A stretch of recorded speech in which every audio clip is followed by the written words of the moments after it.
All right, great. Welcome everybody to the Sustainability Advisory Commission meeting. This meeting is taking place in place of our regularly scheduled July meeting. So we will go ahead and get started. We'll call the meeting to order, and will staff please call the roll? James Corbin. Tomas Here. Delgado. Oh, there's James. Tomas Delgado. Madeline Garbaz. Here. Stacy Gloss. Here. Jessica Lemko. Here. Andrew Stump. Here. Morgan White. Here. Grace Wilkin. Here.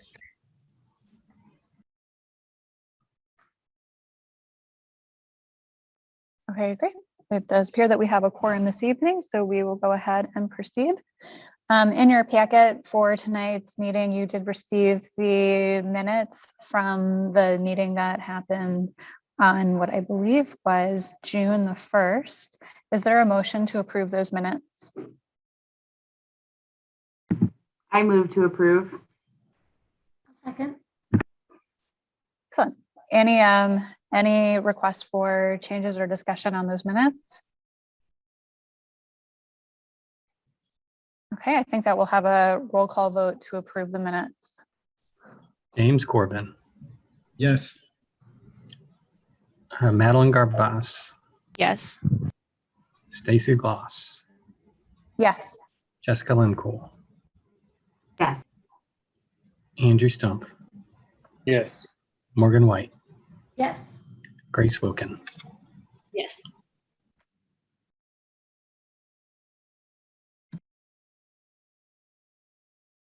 Okay, thank you very much. That passes.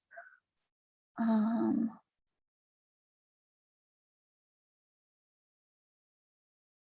right, are there any additions to the agenda for this evening? Can we rename it edits to the agenda? So it could be additions or modifications or reductions. I don't have any though. I just changes. Changes or additions. Yeah, No, I don't. and that is correct. In fact, one of our speakers this evening, I don't see on the call yet. I believe that they had some additional responsibilities this evening that they were attending to, which meant that they would be arriving a little bit late. So what we may go ahead and do is change the order of the presentations this evening, so that we end up hearing from the Urbana staff about Urbana Comprehensive Plan first and the Scraps to Farm project second.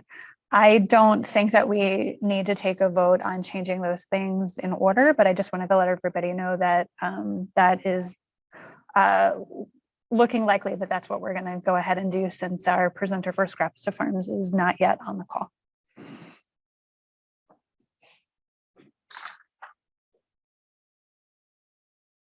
All right, so we will move forward into the public input portion of our meeting this evening. I do see that we have one person that has so far raised their hand that they would like to address the SAC board. So I will go ahead and welcome Susan Monty. Thank you for joining us. And if you are off mute, you are welcome to provide your input. Hello, can you hear me? Yes. All right. Hi, I'm Susan Monty. I am planner and Champaign County Recycling Coordinator. I also am affiliated as Executive Director of the Champaign County Environmental Stewards. Tonight, I would just like to share three tidbits of information that are relevant to the discussion about household hazardous waste collection in Champaign County. So I'll start by sharing first good news that was received from the Illinois EPA in September of 2020. Illinois EPA selected Champaign County as one of 5 hub locations in the state where IEPA will sponsor a one-day HHW collection each year. So the implications for Champaign County citizens are that this provides, for the very first time, some consistency. Citizens can now expect that IEPA will annually sponsor a one-day HHW collection in Champaign County. So organizers can rely on that and make plans accordingly. A key shortcoming of the IEPA one-day HHW collection program since its beginning in 1989 has been uncertainty, never knowing from year to year if the county's application for an IEPA-sponsored one-day HHW collection would be selected or not. So the next milestone to advance toward is to provide citizens an HHW collection option that is not only consistent, but also convenient, such as a permanent HHW collection facility in Champaign County that could be available, for example, on a part-time weekly basis. For such a facility in Illinois, IEPA assumes generator status and covers processing and transportation costs. All that we need to do is seek funding for capital costs and operational expenditures. And these are the next challenges. Finally, I'd like to provide a bit of information about the ongoing HHW awareness initiative. There's an HHW collection survey that is available online at the CCES website. And that website information can be shared with you after my comments. And I won't go into a lot of detail because I'm running out of time.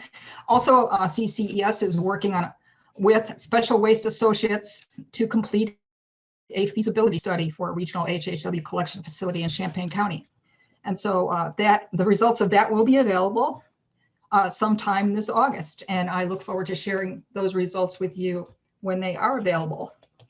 So I will share the content of this information along with the links so that you have that information. Thank you very much. Thank you, Susan. Thank you, Susan. Susan, would you be able to email the information that you just went over with us tonight to Scott Tess and Yeah. Stacy Gloss? Yes, I'll do that right now. Excellent. Thank you so much. And as part of the minutes, if there was that website information, if you're looking for input, then we can go ahead and we'll also kind of share that out on the SAC website as well for whatever that's worth. But thank you. Thank you for letting us know. And let's be in touch if there is like a report, an extended report, a 10 or 15-minute presentation sometime in the fall on household hazardous waste. Perhaps we can figure out a way to work with Courtney Kwong here at the City of Urbana to present on HHW. Excellent. Thank you. Thank you. I'd like to add thank you just so much, Susan. I know this is a huge milestone. Really appreciate all that you've done to get this to happen. And we're very lucky to have you and the team that's working on all of this together. So thank you so much. And I'm wondering, maybe it can align with when the future presentation happens. It'd be nice to know sort of what month or season the annual event might happen. We could start getting that word out. Like it's going to come in a year next fall, or it'll be here next spring, or something like that we can start telling people a little bit about for the annual collection. Do you know already? Yes. Yes, we are planning for the second week in April, targeting April 9th of 2022. We're looking for a better location. Awesome.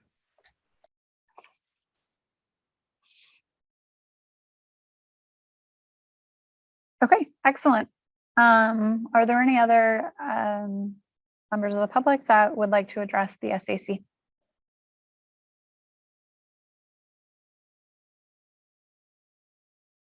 Not seeing any, we'll move into our staff report. Good evening. There was a question last meeting about the communications that staff and SAC do. I put a note in the staff report describing in summary our communications. We don't spend a lot of money in terms of our sustainability and resilience programming on paid communications, but when we get into Landscape Recycling Center, we do some paid advertising, not a lot. And our partners, Midwest Renewable Energy Association, Geothermal Association of Illinois, do engage in some paid advertisements for those specific programming. So I'm happy to take any questions you may have on that communications section. Do you want to do that now or afterwards? Sure, if you have a question. Yeah, I mean, one of the core questions I have is what are the communication avenues, and maybe it's just, you know, a follow-up for you, not something you have over your head, that the city has opportunities to use that maybe you isn't yet connected with SAC. For example, isn't there an email exchange or listserv for homeowners or neighborhood associations? Things like that, that maybe we could do some connections through existing city avenues that aren't currently happening. And I don't mean you alone, I just mean as a resource for us communicating in general about sustainability stuff. Yeah, a few years ago, the city unified the disparate email marketing that was going on into a citywide email marketing service that we all have access to. And undoubtedly, there are neighborhood email addresses that are receiving those emails, and so they have an opportunity to forward those on to their listservs if they so choose, if they deem it appropriate for their listserv. Okay, so like the Urbana newsletter email goes to those groups is what I understand. Yeah, I mean, I think we have some separate email lists within our unified account that are interest specific, so that not everybody necessarily has to get all the different emails. I think the sustainability list is about 1,000 emails long, so it's fairly substantial. Thank you. That's the only question I had. Okay. Moving on, Geothermal Urbana-Champaign is closing at the end of June. Last I checked, when I wrote the staff report, we had 13 contracts totaling 55 tons of capacity, and we had 28 proposals outstanding that were equal to another 101 tons of capacity. So, I don't know if any of those are going to convert in the last few days, but we're hoping so, at least to get 1 or 2 or 3 more. And then we'll close it up and, do our internal evaluations and shift gears towards Solar Urbana-Champaign 6.0. U-Cycle had a May 22nd with the other county partners, including Susan, who was on earlier, had a May 22nd electronics recycling event, which collected 75 tons of recycling. We've got some initial HHW data. And so I know Stacy has an interest in seeing that kind of in a year-on-year basis. So we'll need to spend a little time pulling that together, and we'll share that with SAC as well. And then the next meeting would be August 6th at 3 p.m. in City Council chambers at the Urbana City Building. At this point, we are planning for that to be an in-person meeting.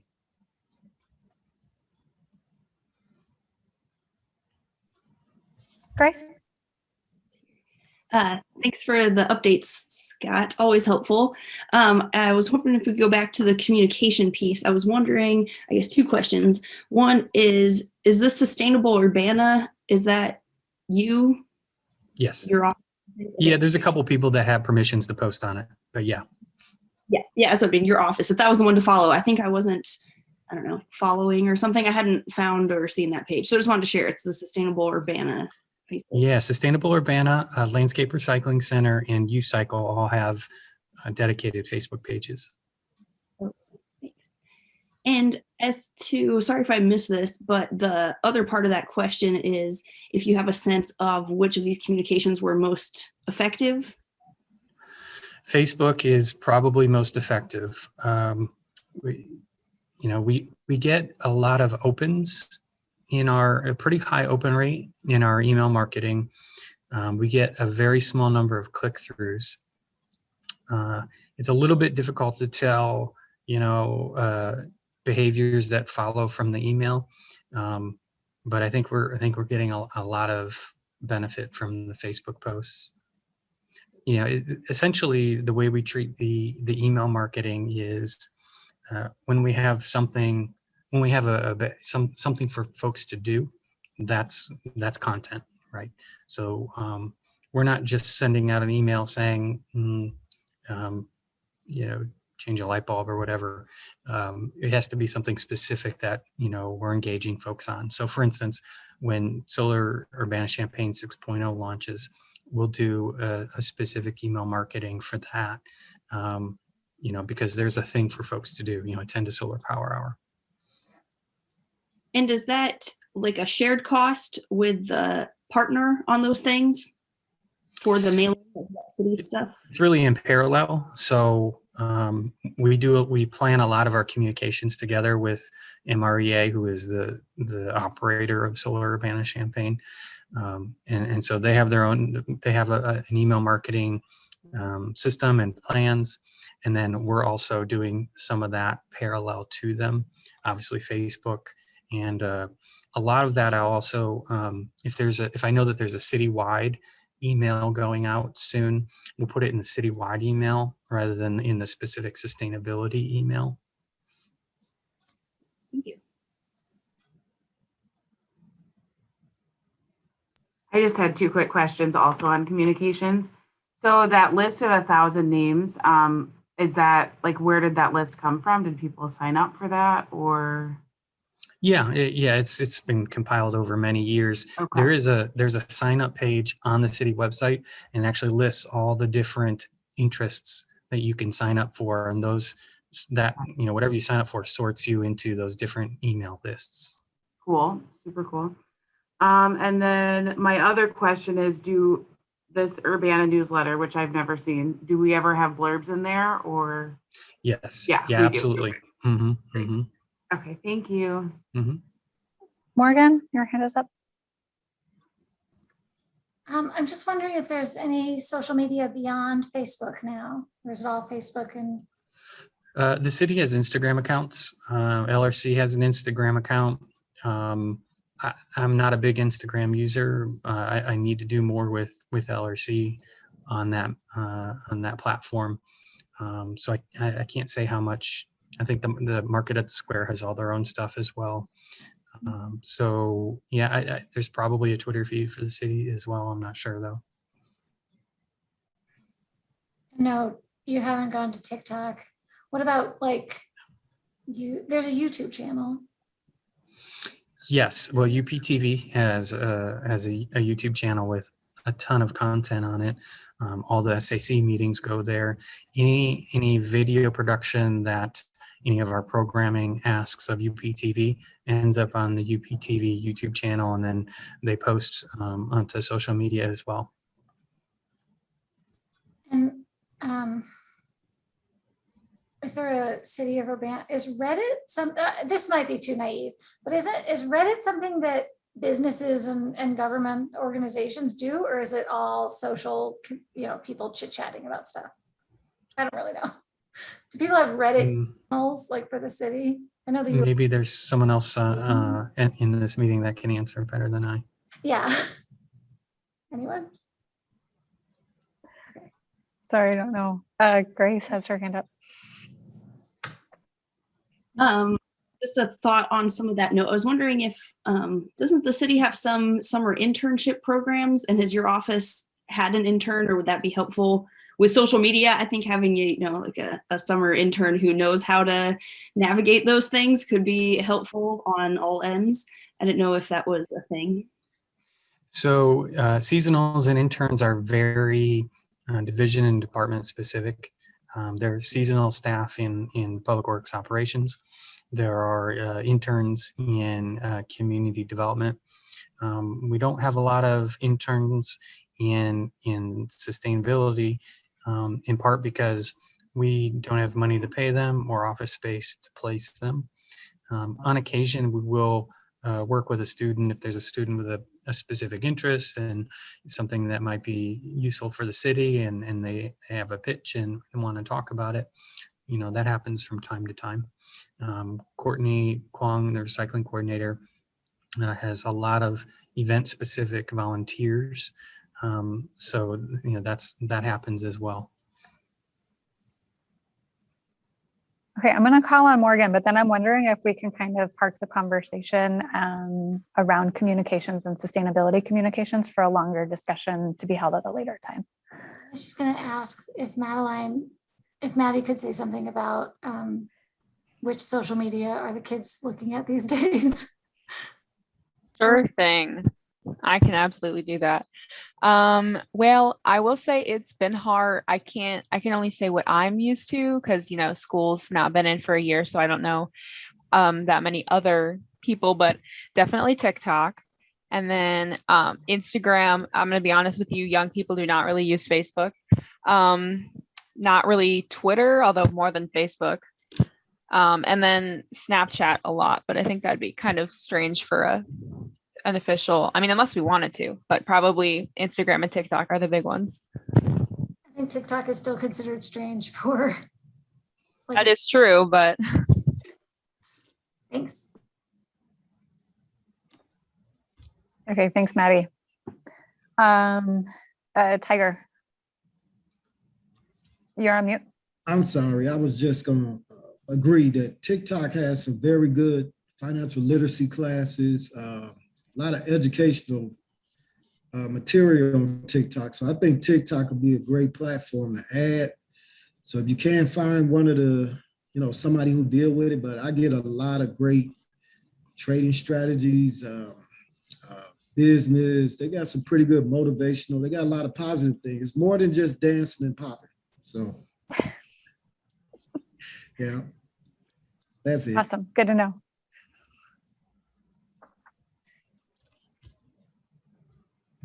Okay. All right. So we're going to move into the presentation portion of our agenda this evening. I do see that the Scraps to Farms presenter, Sarah, has joined us. So I'm just going to go ahead and go by the presentation order for the agenda this evening. Welcome, Sarah. Thank you for joining us tonight. And okay, I see that you've now been joined into our meeting. I believe you have a Zoom presentation, and you could go ahead and unmute yourself.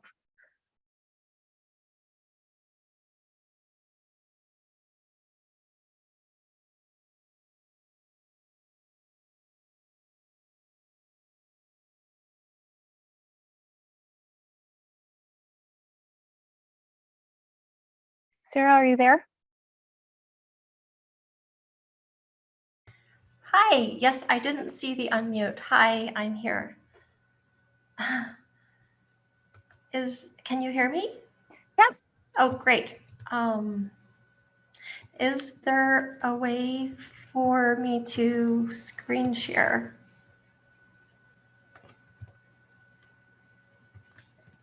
I believe so.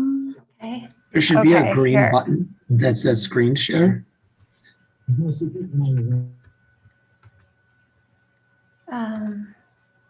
Okay, sorry. I apologize for my inability to find it.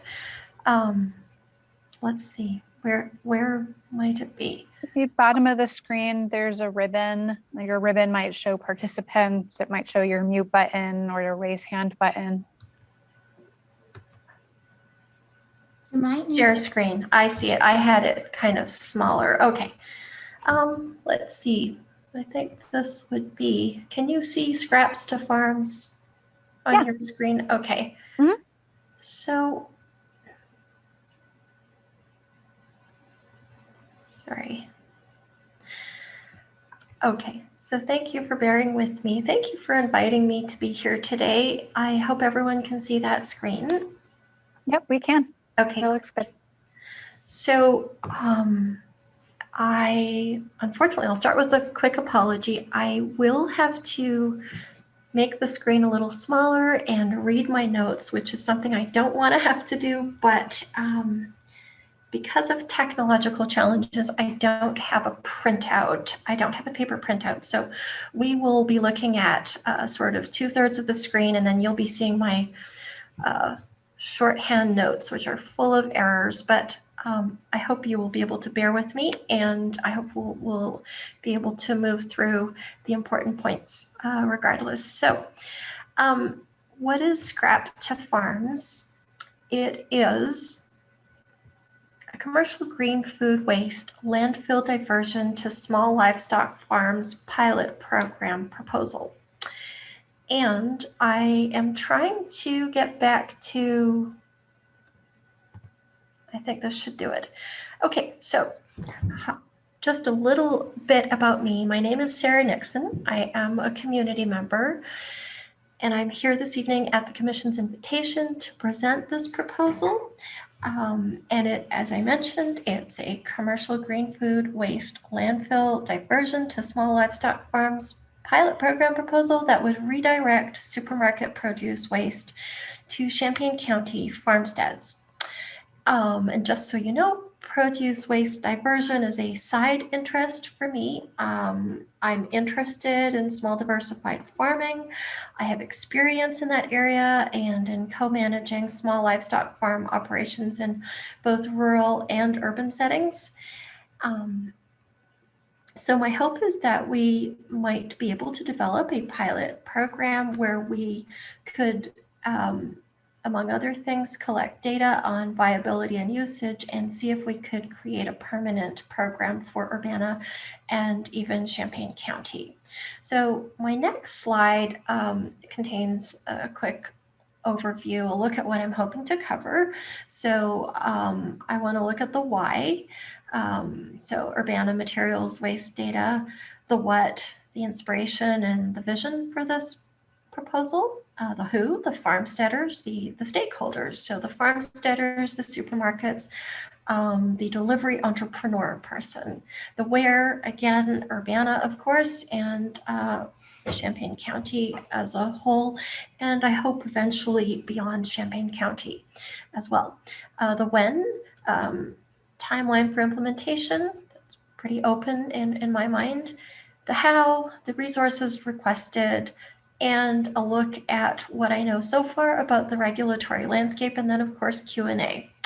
And please do ask questions on anything that needs elaboration or anything at all that you'd like further information or thoughts on.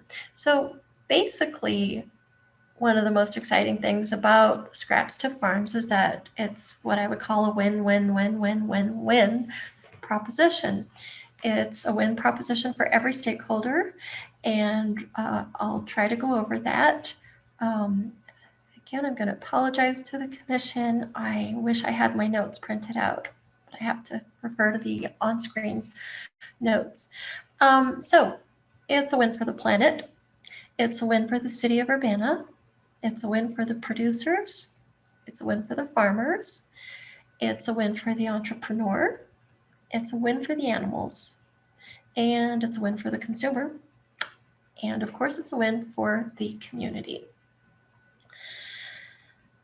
So one category, the most major stakeholder of all being our planet. This proposal, it goes without saying, is benefits the environment, merges philosophically with and practically with the global movement toward waste reduction and sensible eco-recycling practices. It will contribute significantly to saving trees, saving fuels, reducing pollutants. In the United States alone, an astonishing 40% of food is wasted every year at an annual cost of $100 billion to Americans. It's also an international crisis. I think, sorry, just really quickly checking notes. With regard to locally in Urbana, the annual Urbana Materials Management Report for 2020 noted that the city generated a total of nearly 60,000 tons of materials that include garbage, recycled construction and demolition debris, commodity recycling from households, and landscape materials composted. So those are really great numbers, I think. But of course, I'm sure we all agree that we could be doing even better than that. And Scraps to Farm hopes to be a part of striving to do even better.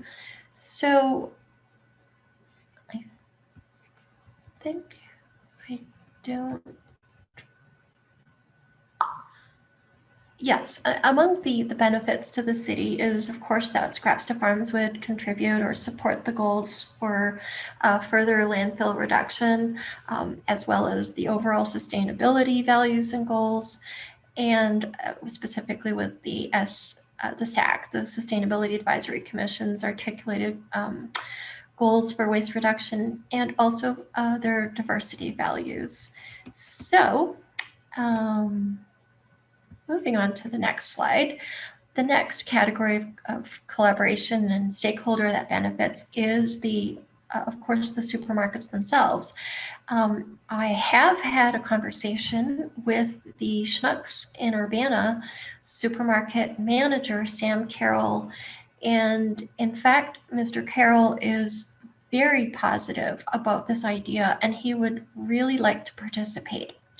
As far as he's concerned, it's a go, and as far as his produce manager is concerned, it's 100% buy-in. However, being a supermarket chain, he needs the green light from corporate, and that would actually be one area where the advocacy and sort of active engagement from the Sustainability Commission members would be hugely helpful for this project. I had a chance to meet via Zoom with Tomas Delgado, and one of the things he committed to doing was that sort of liaison and advocacy. So that would be really great. It'd be wonderful to take the conversation with Mr. Carroll further and see if we can possibly get a full commitment from Schnucks. And as far as impact on the supermarkets, in addition to the benefits to them of being a part of the sustainability practice model and contributing to the community, it would also help their bottom line in terms of reducing the cost that they pay for waste hauling.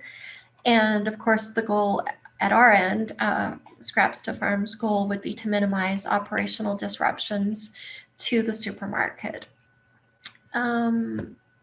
I noticed that the materials management report didn't specify really the volume of green waste generated by Urbana's supermarkets, and I'd certainly be interested in learning more about those numbers if they're available. So maybe if people have thoughts about that, that would be welcome. So just want to make sure I've covered my notes there. I will move on to the next category of stakeholder, the produce farmers. This would be a Plan B category. So if for some reason our hope to partner with supermarkets were to not materialize, or at least not materialize for the pilot project, I have had a great number of conversations by this point with local produce farmers, and the enthusiasm is through the roof. Everybody wants to be a part of this. Most farms do generate, most vegetable farms do generate a significant amount of waste, and in some cases more than they can compost. At least one farm, Sola Gratia, was telling me their compost pile is just unmanageable because it's so large, and they would love to be diverting to local livestock farms. And that's the next category of stakeholder, is the farmers themselves. And this is an area where I do have experience and greater insight. And I can certainly attest to the fact that small farmers are spending a lot of their budget and resources on just purchasing feed for their animals, and especially of late over the past year, especially the cost of feed has gone through the roof. It has increased by about 40% for small livestock such as goats and hogs.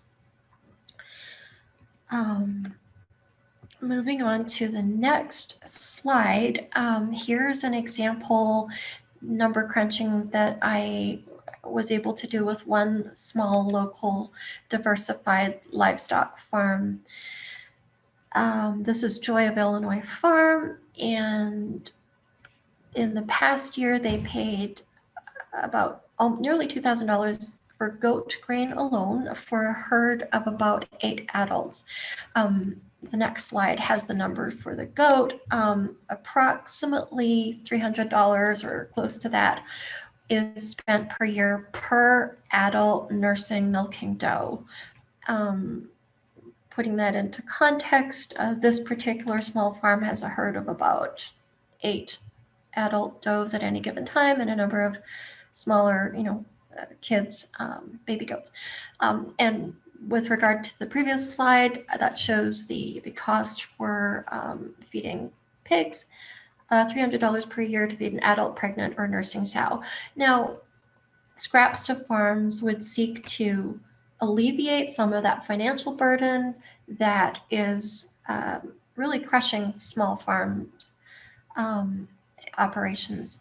And so moving on to the next category now of stakeholder, the entrepreneur. Just delete that. It would obviously benefit a member of our community. My vision is to be able to offer an entrepreneurship opportunity to an underemployed person. I would embrace the opportunity to employ someone who is in a re-entry situation. And I'm looking forward to more conversations with First Followers and other organizations such as, Cunningham Township's program for job creation. Core values and goals include obviously supporting sustainability, the environmental benefit, reducing landfill, more efficient waste management for our supermarkets, ethical business management, environmental justice, humane farming practices, and community entrepreneurship. And goals include opportunities. I wrote youth of promise, but I think this project should be open to people of all ages. I want to have a very strong component of support for startup entrepreneurialism. I would love to partner with the Champaign Business Elevator for that. And my understanding is we have an enthusiastic partner in that agency. And work with supermarket community engagement programs, perhaps Salt and Light. Coordinate nominally with existing food redistribution systems already in place, perhaps if it makes sense, existing food pantries and food diversion programs. Another stakeholder is the animals themselves. So my hope is to enhance their quality of life, enhance their nutritional intake with a diversity of nutritional products, as well as just the overall welfare of the animals who otherwise are consuming the same feed day in, day out. And if we have a Scraps to Farm program in place, those animals are going to benefit from the diversity and variety of healthy food scraps. Initially, I was entertaining 3 species, or had 3 species in mind as being participants in the Scraps to Farm program, because these particular 3 species thrive on green food scraps as a supplement to their regular feed. And those animals are, of course, chickens, goats, and hogs, all 3 of which are voracious eaters and foragers, 2 of which are omnivores. And we have a number of area farmsteaders who do raise these, who raise these livestock, these animals. However, investigation into the regulatory landscape is leading me to conclude that unfortunately the hogs will not be able to participate. And I'll touch on that a little more, a little further along into this presentation. But it looks like the species that would be eligible under the law to participate would be goats and chickens as well. The final stakeholder is the community of Urbana. The community will enjoy the satisfaction of supporting the environment through waste reduction. And I think the study and research that this commission and the city has already done has proven that Urbana is a community of people who are committed and enthusiastic about supporting the environment and better waste reduction programs. The community will also benefit from knowing that they are supporting humane farming practices. They will also be the beneficiaries of the ultimate meat products. So there will be healthier and better tasting meat on their plates.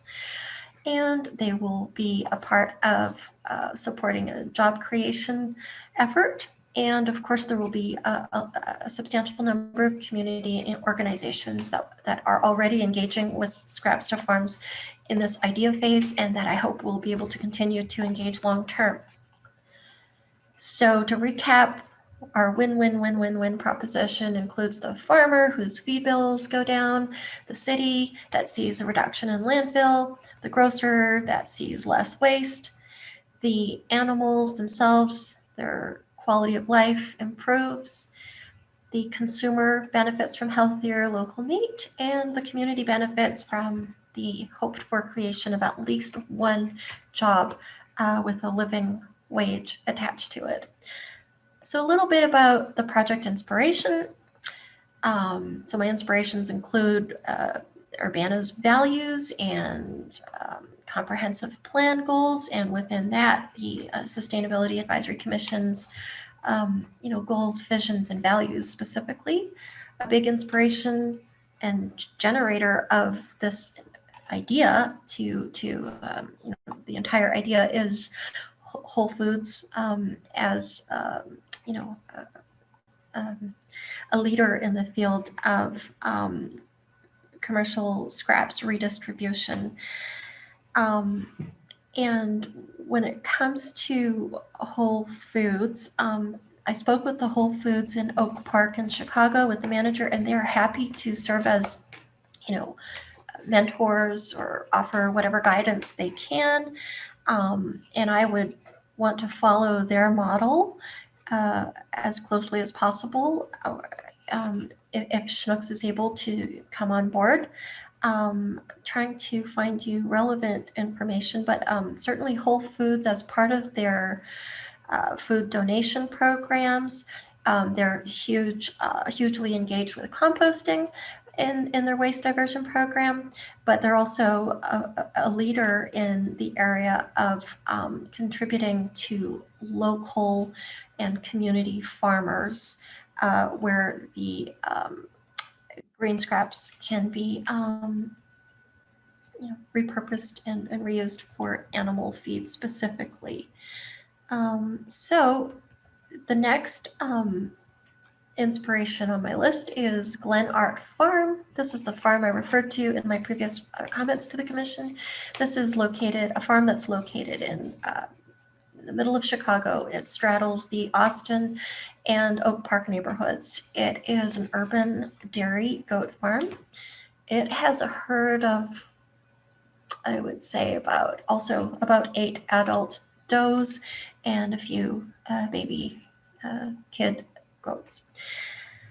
The next 3 of 6 inspirations is the movement towards better humane farming practices. So this is the logo of the Humane Farming Association.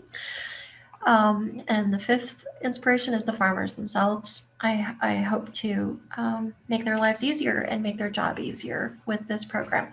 And my final source of inspiration is the Black farming movement, and that's more of a wider scope, more of a long-term inspiration, but it is my hope in the wider sense to be able to support that movement if possible. So moving on to a little more detail here, I've put together some pictures for you of Glenart Farm, that's me, milking a doe at 6 in the morning in December 2020. So I had the opportunity to manage the farm for about a month while its owners were away. And I did have a funny story to share. I'll try to go quickly to be mindful of the time. So I would be milking the does in the morning, and the way these does have been trained or conditioned is that if you feed them green food scraps, they will be calm and let you milk them. So this was the system was pour apple peels and carrots and chopped up turnips and beets and whatever was provided that week by Whole Foods and the other partners, the other grocery store partners. And also the multitasking involved saying howdy to neighbors who were walking down the sidewalk on their way to their early morning jobs, and keeping an eye on the farm's hens who would be straying out onto the sidewalk.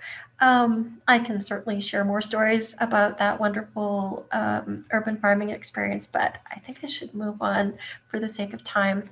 Additional partners in Chicago included an organic grocery food store called Sugar Beet Food Co-op in Oak Park, and they provided comparable comparable programs. So boxes or crates of perishable food scraps were donated and were picked up on a near daily basis by me as the farm manager in a van. And I would get a call from the grocery store and I would head down, be a 5-10 minute drive, pick it up, bring it back to the farm. Our third commercial partner was a pie shop called the Happy Apple, and that's where all the delicious apple peel scraps came from. Okay, a few more photos of Glenart Farm. These are the amazing goats in their urban barn, which is actually a converted garage, 2-car garage. You can see them here with their hay feeder on the wall, and on the bottom of the screen you see they're eating the green scraps that have been donated from Whole Foods and Sugar Beet in cardboard crates, cardboard boxes. And that is a complement to their daily ration of goat grain and of course the hay. A few more pictures. They're not great pictures, but that's me loading the van in the back of the Whole Food store. And then this is in the farmhouse, the urban farmhouse. That is vegetables, store produce that's been donated that I've sorted out and organized to feed the goats. And a few more pictures, same idea. This particular farm also, urban farm also runs a community food pantry because Whole Foods also donates cakes, bakery products, canned foods, dairy products, and so on. So those are not items that are redistributed to the farm animals, but they have a twice weekly food pantry that is very successful. A word about my own role in food and scraps to farms in this proposal.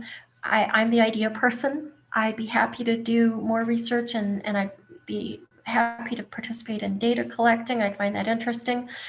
So that's where I can assist. I'd also be happy to go around to visit farms in our local rural areas and tell them about the project and sign them up. However, I do not possess the management skills nor the time resources to direct the project. I have full-time commitments. I am the director of a miniature therapy horse program to combat adverse childhood experiences for children, and that is my primary commitment, and I have other job commitments as well. So that's a word about how I see my role. I hope to be able to contribute an innovative project idea and help to shepherd it along, but I would pray for some co-management and direction and oversight from community organizations and this commission if that's appropriate, and whatever the city may be able to offer in those areas would be amazing and greatly appreciated as well. So the needs of the project, as far as I can anticipate them at this stage, in terms of practical needs, well, first of all, as I mentioned earlier, advocacy and liaison with the supermarkets from this commission would be fantastic, would be greatly needed, I think, and very valuable. In terms of the material needs, I see the needs for a van for use by the entrepreneur, who would be the driver and purveyor of the green scraps, a grant or funding for salary for a living wage for this individual, and again, some oversight, ideally some co-management of the project, with the partner stakeholders, and then sundry things like magnetic signage for the van, a supply of produce crates with lids, disinfectant supplies, a budget, small budget for marketing materials, outreach materials, and just personal gear for the individual who is doing this work, and maybe even a nifty uniform. I think that would be great. So I'm getting to the end of my proposal, and here I have, or presentation, sorry, and here I have some notes on the regulatory landscape. So applicable laws and statutes and regulations that I am aware of include the Federal Swine Health Protection Act.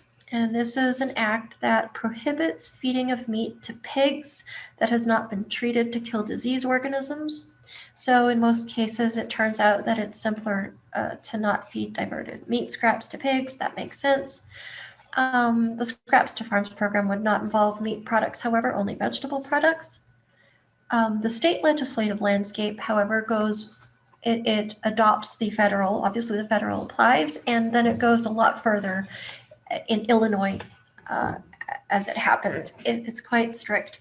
So the law is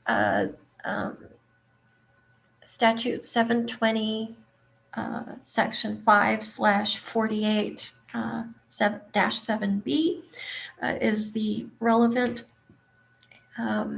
portion of that act or law, and it states that in Illinois, a person commits feeding garbage to animals, which is prohibited, when he or she feeds or permits the feeding of garbage. And garbage, I have the definition elsewhere, but it is defined as including vegetable waste. And so the person commits the feeding of garbage to swine or any animals or poultry on any farm or any other premises where swine are kept. So unfortunately, swine are effectively rendered out of the picture by the legislation as I understand it, as I'm, reading it. I would certainly welcome an informed legal assessment or interpretation or, viewpoint on this. So as a layperson, these are my findings. When I have spoken with members of the local farming community and the Chicago urban farming community, and inquired about their experience, they have been quite surprised and shocked to hear about any legislation that is Illinois specific. Certainly the Whole Foods manager told me they have never encountered any obstacles or concerns with regulation and legislation. Then again, they're not providing waste to swine farms. Certainly in the case of Glen Art, the animals are limited to goats and chickens. Here is one of the many people, local farmsteaders, who expressed real interest in Scraps to Farms when I put out a call on Facebook a few weeks ago within farming communities. And this particular farmer is located in Sydney, and she raises hogs. She's got pigs, and she did have a past experience where a food pantry was, allowing her to take some waste. But then she says she did discover that in Illinois, food waste can't be given to pigs. She is actually the only farmer that I've had conversations with who did encounter that law. So that would be the regulation that I just pointed to. Let's see, other farmers who expressed interest included Daphne Kent Turner in Danville, who also raises hogs, but of course has a diversified livestock farm, so has goats, cattle, and poultry as well. Again, unfortunately, I think the law, my reading of it is that the law is pretty clear that if there are swine on the premises, then scraps to farms would not work. I want to emphasize, I would really appreciate a consultation with a legal expert on this. Because a lot of people who responded actually are people who have pigs, and pigs are, of course, big eaters. And so these are farmers that would be really grateful to have some, alleviation in terms of what they spend on feed. Matthew Berger is another such farmer. Hi, Sarah. This is Stacy. Yes. I think that we are running a little short on time. Okay. Do you have a slide to wrap up, and then we can move into questions from the SAC? Yes, absolutely. And in fact, here we are at the last slide. So I kind of was fortunately wrapping up. I apologize for going over. So as in conclusion, though, I would like to point to these folks, Wes Gerald and Les Cooperbrand, who I'm sure everyone knows are the owners of Prairie Fruits Farm and Creamery. They are extremely interested in scraps to farms. Wes is a big supporter of my idea, and their herd is at about 100 does, and they are looking to expand to potentially twice that number. So, in my concluding notes here, I would say that Prairie Fruits Farm would probably be an ideal recipient partner for Scraps to Farms. And really, that's all I had to add. This final note here is about just considerations that apply to the farmers that would participate in the program. The demand on them is very minimal, but it would be their responsibility to ensure that they're not, for example, feeding anything that is toxic. Don't feed an onion to an animal if that is not something that they can tolerate. And they would have to unbox any vegetables or herbs or berries that would be, packaged. So yes, this concludes the presentation. Thank you for your time and investment of energy and, interest. And I will try to, how do I stop screen sharing? Oh, there, okay. Hi. I don't know if you can see me or not. Oh, there, maybe now. Hi. Hi, there you are. Thank you for your presentation. We will go ahead and open it up for any questions from members of the SAC.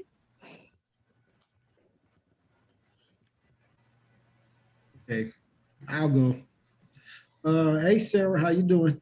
I'm fine, thank you. Tiger, how are you? I'm doing great. Great job on the presentation. I see you put a lot of work into it. I applaud your effort. And I have a couple of questions. And this is actually pertaining to cost margin. So I've been reading, as usual. Grace will tell you, she always got me reading something. But I'm reading about cost margins for grocery stores. So grocery stores have some of the lowest cost margins, somewhere around 1 to 2%. But the turnover of the products is so fast, so they make up in that area. So usually if a business has high turnover with products, they could then show a low cost margin to make a profit. With that being said, and I know maybe the Whole Foods in Chicago could tell you more about this. How much did that increase their profit margin? That is a great question.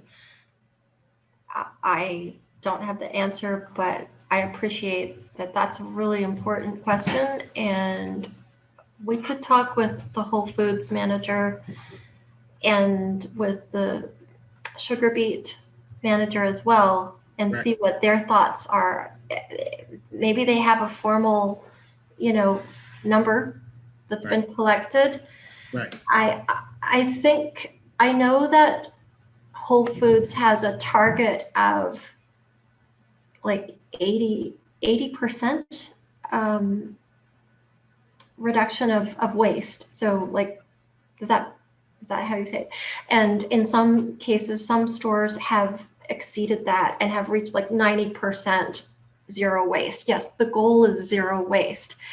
As far as the dollar number, the cost margin analysis, that's not my area of expertise, but I can certainly appreciate that that's a very important part of the equation. So yes, we can talk with Whole Foods to get a better idea.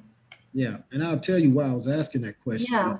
I found out that the reason why we have food deserts has a lot to do with this and the overturn rate, because they were saying like a Whole Foods will usually look for areas that are developed, not the areas that are in need.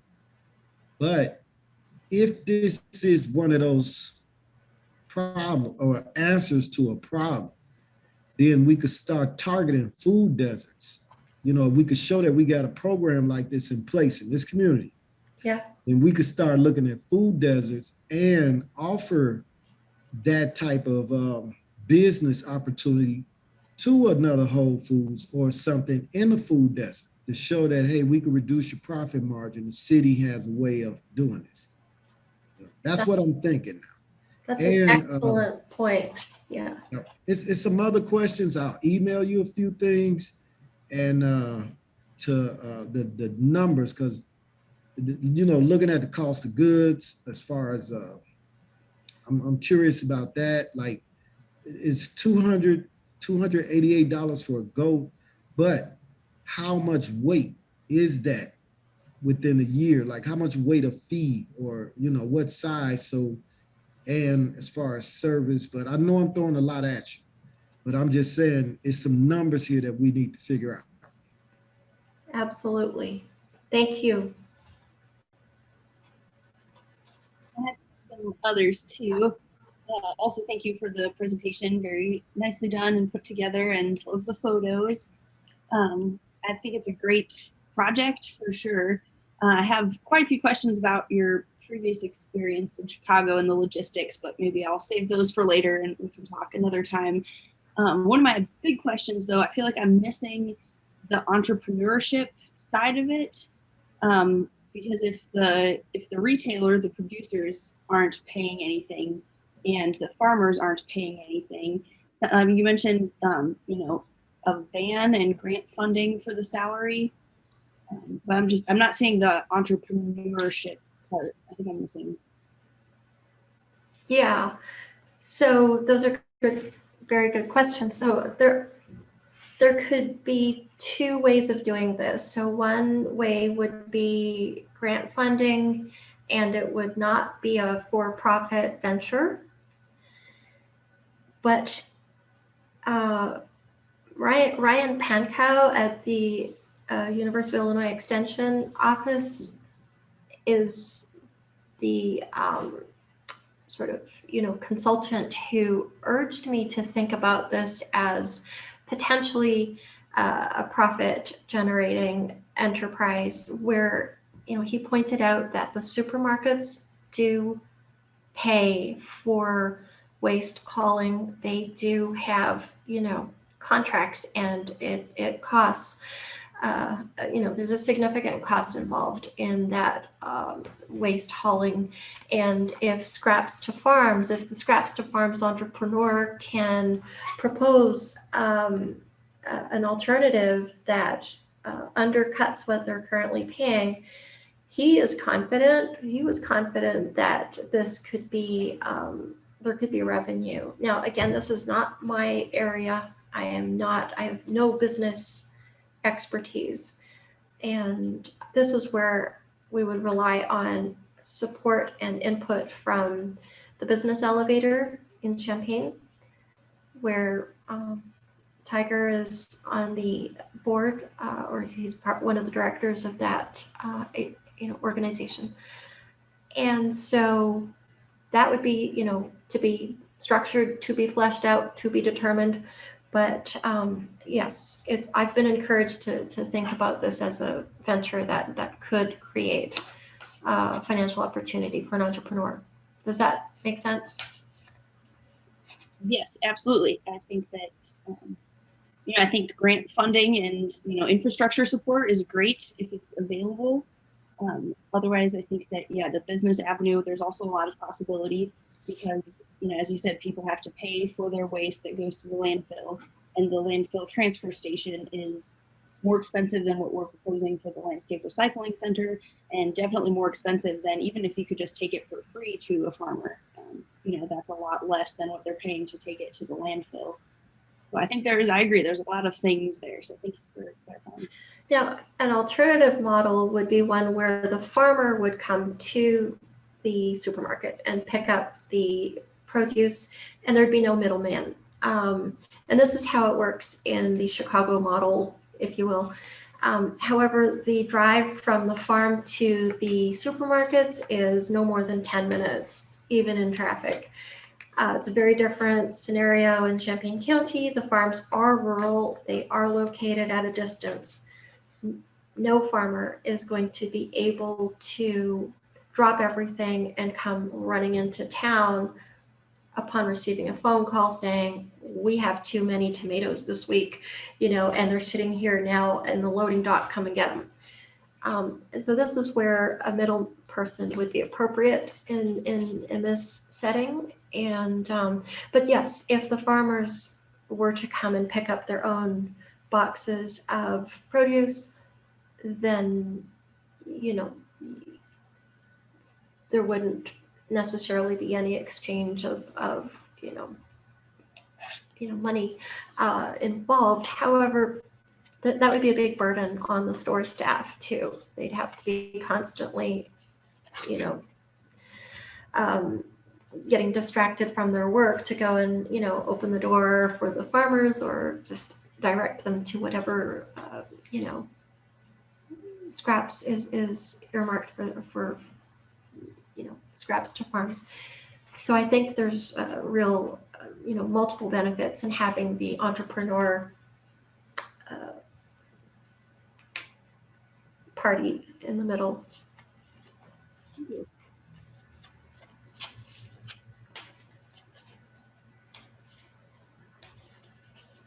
I have time for one more question. We do need to move on to our other presentation for tonight. So, Andy, go ahead, unmute yourself. Hi, Sarah. Thanks so much for your very thorough presentation. I was wondering if there's anything, any vegetables that can't be fed to the animals. Definitely, yes. And that, as I mentioned, that would be an area, one of very few obligations on the part of the participating farmers would be to ensure that they are not feeding their animals any scraps that are not, nutritionally acceptable or tolerated by that animal. And I'd recommend that we ask them to sign a waiver saying that they do take that responsibility, because yes, there are vegetables that are unsafe for some animals. For example, avocado is toxic to goats. Brassicas, broccoli, cauliflower, cabbage, Brussels sprouts, those are not good to feed to your goats. So the farmers tend to know, they tend to have this list, in mind. you know, for when they're going to feed food scraps from their house to their animals. So we could provide a list, or at least provide some resources, online resources for the farmers to go to. But yes, it would be their obligation, i.e. the delivery purveyor would not be asked to spend time sorting through vegetables, fruits, and so on to ensure, you know, to throw out what is not safe for a given livestock animal. That said, I don't anticipate that to be a problem. I think whatever ends up being not something that can be provided to the animals can go on the farmer's compost pile, and I think that would be a welcome addition to their composting in place. So. Okay, thank you. Okay, Sarah, thank you for your presentation tonight. I'm sorry to kind of cut it a little bit short. We're going to move into our other presentation. And if there are any follow-up questions from members of the SAC, they can email those to Scott and he can compile those and send those on to Sarah. Alrighty, thank you for your presentation once again. All right, next we're going to introduce Andrea Ruetti. I'm so sorry for probably getting that wrong, and Lily Wilcock, who are working with the City of Urbana on the comprehensive planning process. I like the Imagine Urbana background that Andrea has, very cute. So welcome, and we are here to learn and listen. Terrific. Well, thank you so much for having us here this evening to speak with you about our Imagine Urbana comprehensive plan. We talked about this several months ago with this group, and we were just getting things underway. So we're going to provide you with an update. And Grace, I know you've seen this update to some degree, but hopefully we've got some new information that will be of interest to you as well. So the theme that we selected was Imagine Urbana. We think it really captures what we're trying to achieve. It's what Urbana should look like in the next 20 years. And we're in the community engagement phase right now. Our goal is really to give everybody a voice, or everybody to have the opportunity to have a voice in what they think Urbana should look like. We're spending a lot of our efforts on outreach to populations that don't normally get involved with the government planning process, and trying to find avenues to do that. So you'll hear a little bit later about some of our strategies to try to reach different target markets. But the very first thing we did was we launched our website in February, and the website has some tools that I'm going to have Lily go through specifically, but we have several ways on the website that once you register, and you do need to register to the site, but you can do it anonymously if you don't want your name to show, and Lily will walk us through those steps. But several different ways that we can use the website. The website's the first tool. We're going to be talking about some other tools that we're using, as well as are going to be using here later, and probably in the next month or so. But Lily, do you want to see if you could share and we can make copies of this presentation. We can send this to you so you don't have to, you make sure that you're seeing everything. But so this is our website, the home page, and you can select the language you'd like to have the website in. So up in the upper left-hand corner, there's a drop-down menu, and you can select the language that you'd like to receive be able to use the website. So Lily, go ahead. I'll have you run us through some of the tools on the website. Yeah, absolutely. So the website, it is an accessible website for tablets and phones as well. And as you can see, if you scroll down, you're immediately greeted by a video kind of from different members of the community talking about what is the comprehensive plan. If you've already seen this website, you've signed up for a newsletter, you've probably seen this.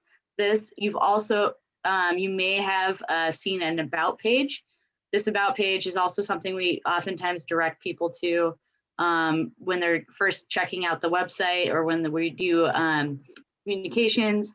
It's got a timeline of where we're at. We're currently in the first phase of public outreach, and it's a broad outreach campaign. Currently, the website is our main tool for that, besides paper surveys at events and reaching out to staff. But we've also got another video too as well, and what does the comprehensive plan do, where we have our community engagement coordinator, Lamont Peppers, where he's talking a little bit about that. And then there's contact information, of course. You can always contact, and we'll talk about this later, and we'll have this up as a slide for everybody, but Imagine Urbana at urbanaillinois.us is always open for everybody to keep tabs and ask us questions as we go along through this multi-year process.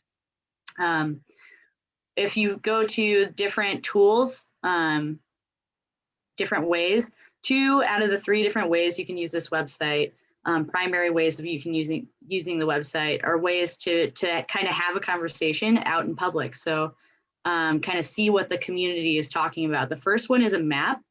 If you click on this map, before you even have to register to contribute, you can see what people are talking about. You can click on the pins that are dropped.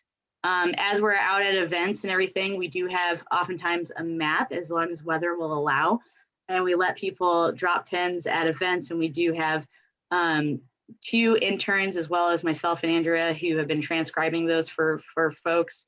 But a lot of this is actually currently user generated. So people from the community logging in and talking about Urbana.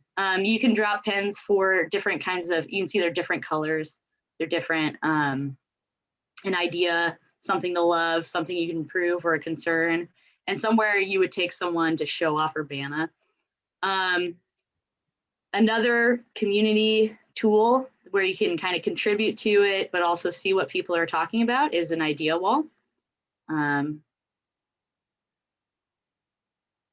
In here, there's been 105 ideas so far, and we keep getting more. And this is also another thing that sometimes people have are at events and they have good ideas for us, and so they will contribute to this, and we will try to transcribe that for people. So we've got, you'll often see that from the Imagine Urbana admin, and we try to say, we were at the Urbana Free Library at a Crochet the Coral Reef workshop. And then that's what the person really wanted to communicate to the city as part of this public input campaign. And you can see that we're really trying to get a really broad topics. We're not expecting everybody to be really have like those future goals for the city communicated. We really need to know more about the concerns and the opportunities and what people love about Urbana and what people are really thinking about for the future. So we're trying to invite a lot of folks for any and all comments. And so we're hoping to also use this feedback for many different things. Now, if you want to write us a survey, this is a little bit more of what I would call a internal. So you write it, it's all yourself and your answers, and then it gets just submitted to staff, and then we will anonymize the data and summarize it for the public input report, as well as the idea and the places tools.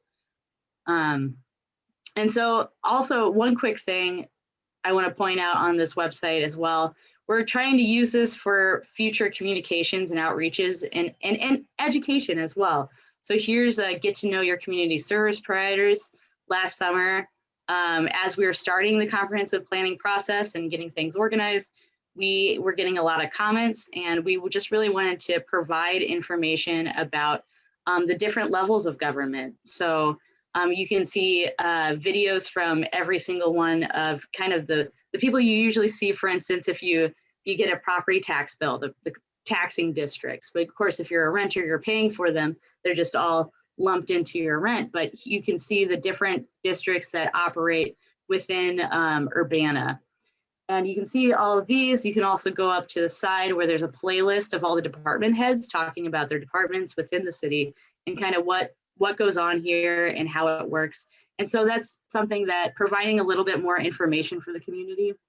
The last thing about the website that I think is probably one of the most important is one of the biggest parts about the comprehensive planning efforts that we have been asked we've gotten a lot of questions from the public and really been asked to provide more on by people that we've engaged with so far is the transparency process of it. A lot of folks have participated in planning projects before in the past, and they have wondered where their comments have gone. And so, and what happened of it.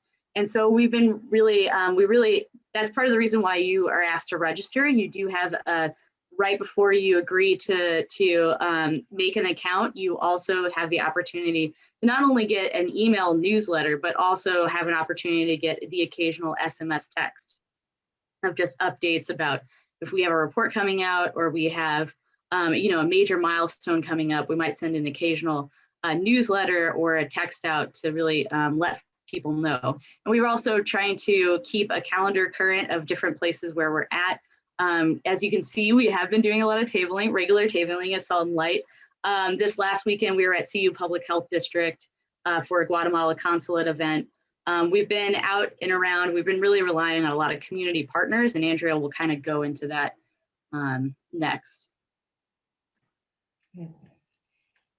And as you can see from the website, Lily pointed out that you can really comment on anything, and we want the good, the bad, the ugly, is what we said, that we want to hear all comments. And you can see that we're not categorizing the comments or trying to drive people in a certain direction, especially like, for instance, you didn't see that, okay, comment on sustainability. What we want to see is that themes start developing from all of the feedback that we're getting.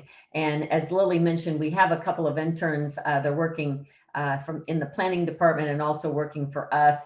And they're cataloging the comments now and sorting them by theme. So we're starting to get this information, but we're just in those preliminary phases. After this, and I'm kind of jumping ahead on our slides, but I think it's important just so that you keep this in mind as we go through our slides, is that we are going through the community engagement phase. The next phase will categorize all these different themes. We'll identify common themes, and then we'll do a deeper dive into those themes. We'll put those out for the public and have focus groups,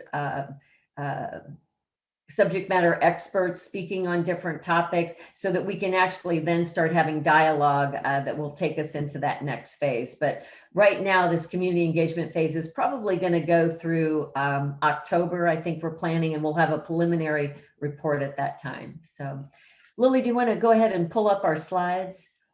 We've already covered the love to. slide. Again, we'll provide copies of these to everybody. Here you go. And to make it hopefully a little bit bigger. Here we go. Great. All right. So Lily talked about that we're really relying on our community service providers. And maybe if you go back to that slide, Lily, the one right before that. I think it's kind of doubling up. Oops. There we go. This one? This is our community service providers. Yeah, I'm sorry. This is the community services providers that Lily showed in those videos. Each of the leaders of those organizations does just a little quick vignette on what their organization does, mission, and services they provide. And it's really just a clarification as to kind of who does what, because many people come from all different, our community is very transient, and people might have had a different form of government in another area. For instance, some cities are in charge of the parks. In our community, we're not. So it was just to kind of clarify who does what in our community. Thanks, Lily. I'm sorry that was the community partners. So this is a slide that we thought it's really a dashboard of some of the things that we're doing, and you can look at the numbers. The number 72 pops out. Those are the hours of in-person outreach. We've spent time at the library, the Winters Farmers Market, doing one-on-one interviews. We had an intern that worked with us during the school year, a high school student, and she was able to arrange some one-on-one interviews, as well as we had the U of I urban planning class working on targeted marketing. And so they set up a lot of interviews that we had. We had the Dream Girls Academy, Dr. Ellis Neighborhood. We had some really focus group discussions with those groups. Of course, media coverage, you can see the 2,500 website views. So we're starting to get some traction there with very little promotion at this point. It's been mostly a one-on-one effort. One of the things we have coming up, we'll get into a little bit later, is we will have a texting survey. We thought we'd have it a little sooner, and we're waiting on that in order to be able to promote to. We've got a postcard that we're going to be sending out to all households in Urbana. It's about 21,000 households that will receive a postcard that will talk about the website, and it'll give the texting number on it. So we can't until we get this texting number live, but we're very close to that. But what we'd really like to work with you on is we need feedback on, if we're not reaching a population, we need to know about it. And how do we do that? And so we need help from the community on neighborhood groups that we need to interact with, different organizations, different activities. And we really find that the community partners are the best way to do that, because people trust that community partner. It's their clients. Maybe they don't necessarily trust the government or are apathetic about government, but we can reach them through some of these other organizations like Salt and Light, and as well as Silver Hearts, where we distributed groceries with the Silver Hearts group, and we were able to meet with their clients one-on-one. So Lily, do you have anything to add about this slide? There's a lot of information on it, but it's pretty self-explanatory. Yeah, absolutely. So just a little bit about this is that these discussion groups number is really important. It's a large number, but it's only currently 4. That's that second phase that we were really talking about. And as you can see, that's something that we're continuing to work on, as well as the community partner events. We probably have a couple more to add to that, but we'll be updating this slide in the next coming weeks and everything. But we've been, as the summer heats up, we're going to be starting to go to downtown get downs. You can see us there, and you can always check back to our website. Thanks, Lily, for adding. So on the next slide, we can roll ahead. This is the postcard that I talked about, and it has 4 languages on the front: Chinese, English, of course, Spanish, and Simple Chinese. And the survey, the texting survey, is also in those 4 languages. And the first thing it'll ask you is what language that you want it in. So we're testing that right now. We've had an issue with switching over to a different platform. And as soon as that's Lily and I have been able to test it. Everything looks good, but we just got to make the number live. And that number that's on there is the number that we're using. That 217-926-1001 will be the actual survey number. As Lily said about our website too, is that you can see the phone there. We've made it compatible with phone, and the survey, texting survey, we hope will reach a broader market. Not everybody has access to the internet to go on a website, but most people have phones, and you don't have to have a smartphone in order to text. So we're hoping to reach a broader audience that way. So these are some of the other things that we're doing. We've got printed and ready to go. We've got a bookmark that we're going to be handing out at the library. It'll go into all the deliveries. When somebody drops off or picks up a packet, the bookmark will go in there. We'll also use it as a handout at some of the events. We have a bingo card that has activities on it. We're printing that one right now so that we can start using it at events to get people to know the community. I know the print's very small there, but some of the activities are, taking a picture of a sculpture in Meadowbrook Park, or taking a picture of your favorite business in Urbana. A lot of interactive things that people can do, and they'll get entered into a drawing for a gift card to Rick's Bakery. And if people like that, we'll probably come out with different versions of that bingo card to just get people walking around our community and discovering things about Urbana. And The other thing on here, this was Lily's idea. I got to give her full credit for this Futuregram. So Lily, you want to talk about the Futuregram, which I think is an awesome idea. Well, it's just it's a postcard. It's an activity to do at tabling, so it's good for all ages from 8 to 80. So on the front of the card, you can color, you can draw, you can write us a letter about the future of Urbana. You can write about what you love about Urbana. It's also a card that we can leave in various different locations across the community. There's places where people pick up print materials, and it's also something where you can either mail it or walk it over to the city building or take it to the library and drop it off. And that's something that we can come by and pick up. It's also something, we have some places of Urbana that are more place bound, like for instance, senior populations at senior centers.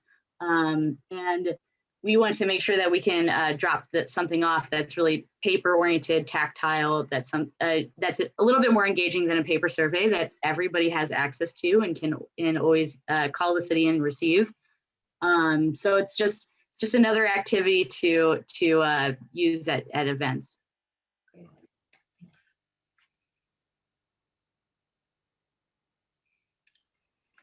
So we talked about, the phase that we're in, this community engagement launch, phase 1. We've talked about the things that we've already done to date.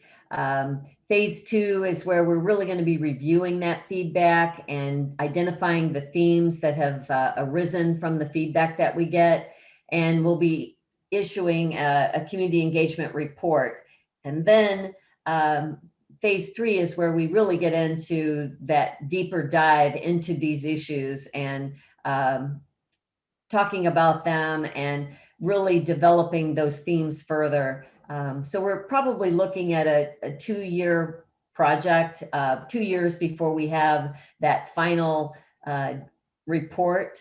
And maybe a little longer than that. The pandemic has slowed us a little bit on our engagement just because we haven't been able to do a lot of course, no in-person outreach up until now. So things are just heating up, and we hope that we get a lot of feedback here in the summer and early fall to get us through that first phase.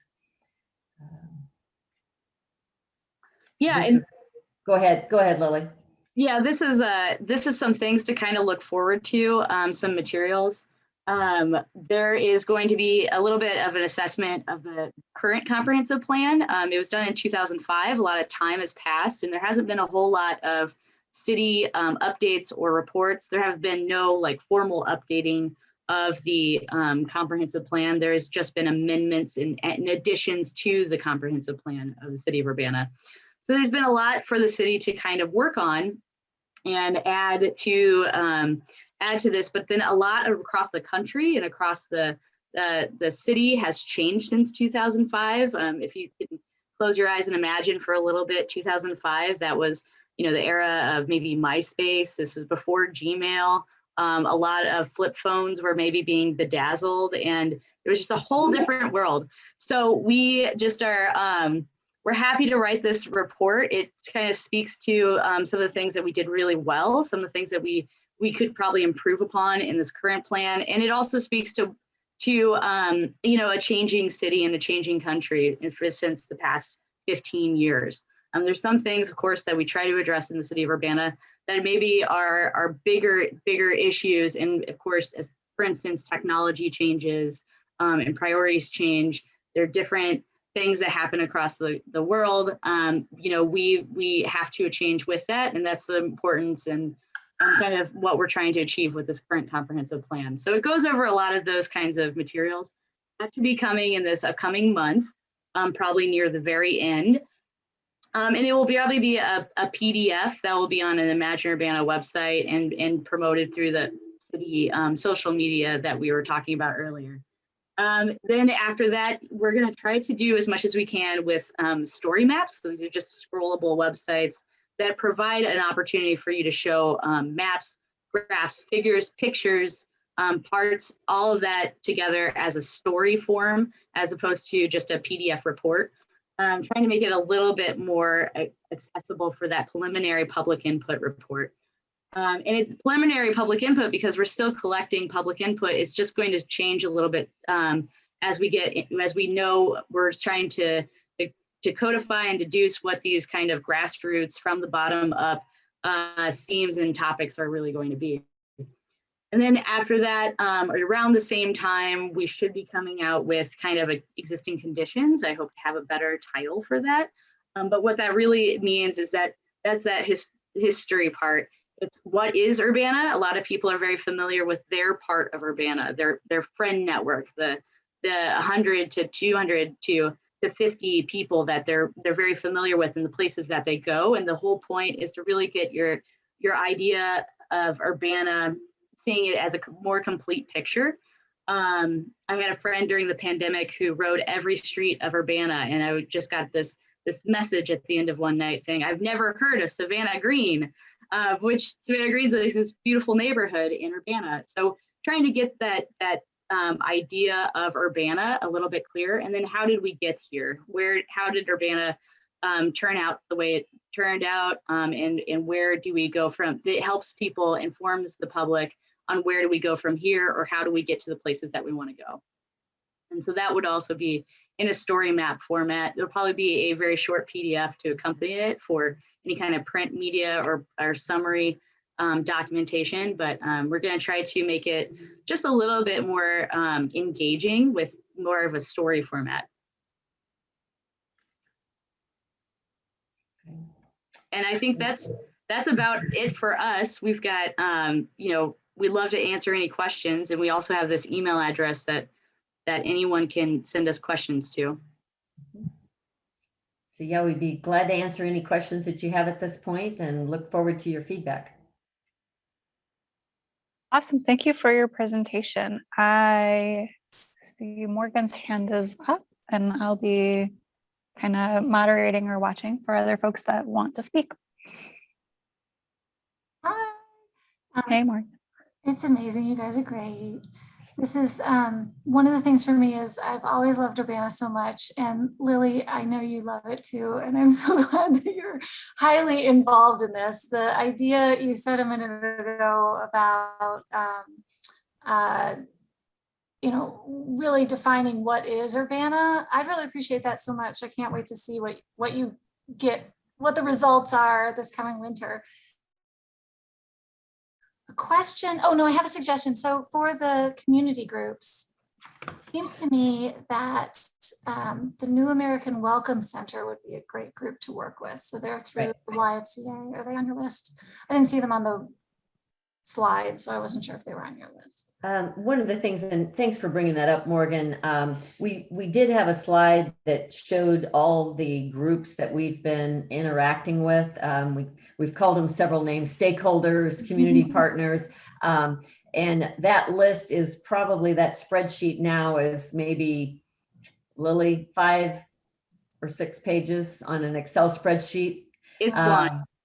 Yeah, it's pretty long, and there still are groups that we probably haven't heard of. So we appreciate you mentioning New American Welcome Group. They've already helped us, especially with some translations for us as well. So they've helped us in other ways than what you would think about just the outreach to their clients. And so anybody that you can think of, if you want to just send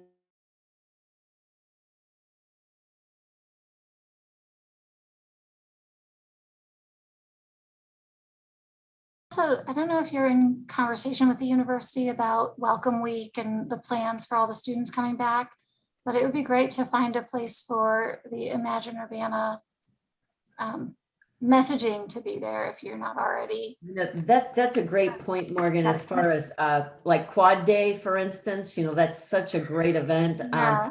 Typically, they limit that to university related groups, but Morgan, if you could help in that regard, that'd be awesome. There's also too some community oriented days in that, and we'll be working with another community development person, Rachel Storm. She's put it on our calendar, and so we're hoping to have her help us to kind of get into Welcome Week events. And yeah, because Quad Day is only students this year. Yeah. it's kind of a matter of how to find the way in other ways. Mhm. But if there's anything I can do, let me know. Well, thanks, Thank Mark. you. I really appreciate that. Thanks.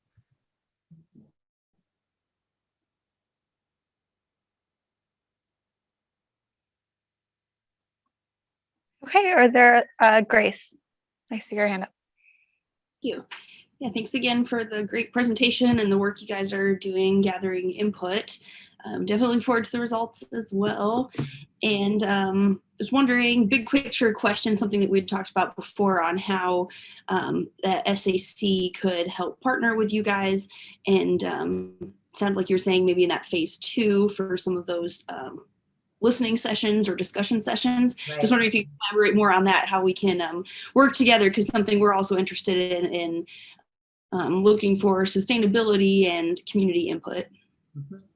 Lily, you want to address some of the things we've talked about with kind of having that education element to that? Yeah, so one thing that we are going to start working on, we're always trying to think of different ways to show people of Urbana different issues and different experiences that other people in Urbana have. And one of those different ways that we're doing is a set of, oftentimes in comprehensive planning and city planning opportunities, you'll have this like weeknight meeting in a gym somewhere with different city staffers standing around at a poster board saying like, let me tell you about this issue. We're hoping to kind of do something a little bit more virtual, a little bit more engagement, where we can also do this where we can adapt it so it's in have a couple of different, portable presentations of this kind of event, but it would be something that anyone could access at any time. Stations, and we're kind of calling them conversation starters.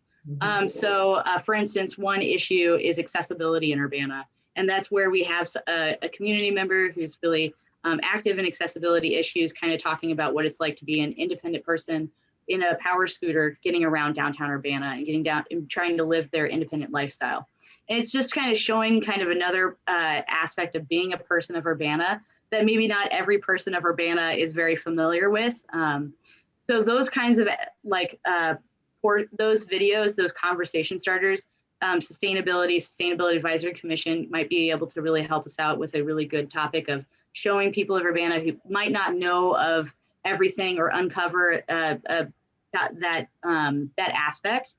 Another thing that is going to come up is, once we have that preliminary information kind of processed and understood, we'll be able to kind of start into a little bit more of a structured conversation about sustainability issues, energy in the future. And that's something that we still need to get that data processed for us to start to have that conversation with everybody. But we're right now processing that information.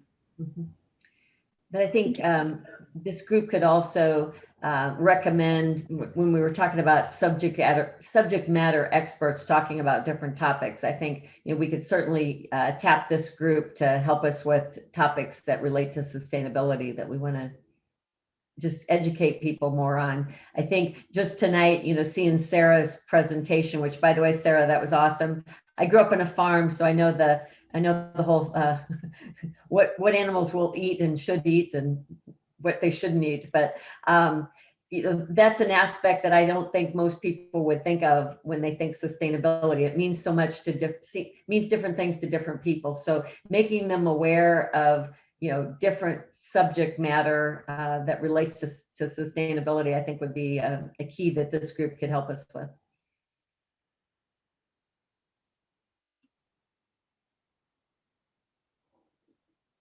I had one quick question. Awesome resources and project. This is super cool. And I'm so excited to look around on the website and learn so much. Just one quick question. I know that you're partnered with the school district. Are the students' voices going to be, listed in any like formal way? So are they going to be able to fill out the survey or et cetera? Well, we didn't take time to show you the video about how the comprehensive plan impacts various members in the community. If you have a chance, it's on the homepage, and The student that we had working with us as an intern is actually one of the speakers there, and she talks about how the plan impacts her. And she's at the time she was a senior at Urbana High School, and it's really about, hey, this is going to impact me because I'm here in 20 years, and whether I choose my career or Urbana's got to be a place that I want to come back to after I go to school and I have a career. And so those are the kind of things. And she's really had some great ideas on reaching this, the high school level. And we've also, I think we mentioned about the Dream Girls Academy. She had a focus group with them, and she really did a neat storyboard interactive while we were talking with the young women, asking them questions. They immediately posted their answers up so they could all see them. And then she took snapshots of that. So yes, the youth is real important, because yes, in 20 years, they're going to be the ones that really are leading, our community, and we want to get their input. We've also met with Youth Build Champaign County at the Housing Authority of Champaign County. But that's a group that it would be really fantastic to have in person. And we're signed up on top. So we're hoping to do that again. And we're also signed up for the UHS Executive Internship Program. So we're hoping that we get selected again for another student, and then keep kind of getting into those kind of community class.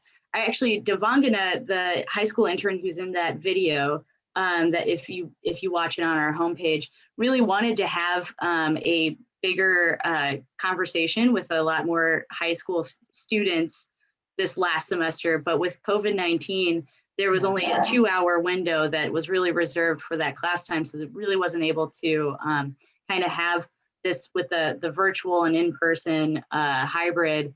Wasn't able to coordinate that. So they had instead these 2 different discussion groups with Dream Girls Academy on the weekends, which led to a really fruitful, they actually used Jamboard, which we've talked about tonight. So I thought, great shout out for that, for that kind of conversation with youth.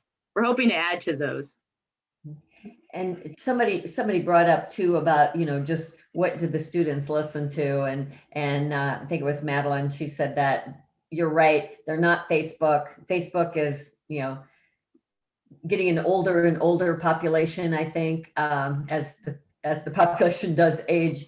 It's Instagram, it's Snapchat, and unfortunately, we don't have a person, that we can dedicate full time to put content out there, and that's what's important. It's all about, instant contact. You change it, you're responding all the time, and so we have not been able to do much in that regard, except through the city. The city does have their own social media, and like Scott talked about, we kind of jump on their bandwagon and do things through that site. Thank you. Great. Andrea and Lily, thank you so much for your presentation this evening. We look forward to participating and engaging on parts of this project in the future. So do please keep us posted. And reach out to Lily and I at any time with your ideas, because that's how we're gonna be better. That's how our plan is gonna be, more relevant, is to have that kind of input. So please I wrote down the name of a couple of people who lead some organizations that I know of that I'm not sure that you've been in contact with yet. So I'll reach out to Lily kind of after the meeting in the next couple of days, to just have a conversation about some of those other programs that we might want to include. Really appreciate it. Fantastic. Awesome. Okay. Thank you all. Have a good evening. Thank you.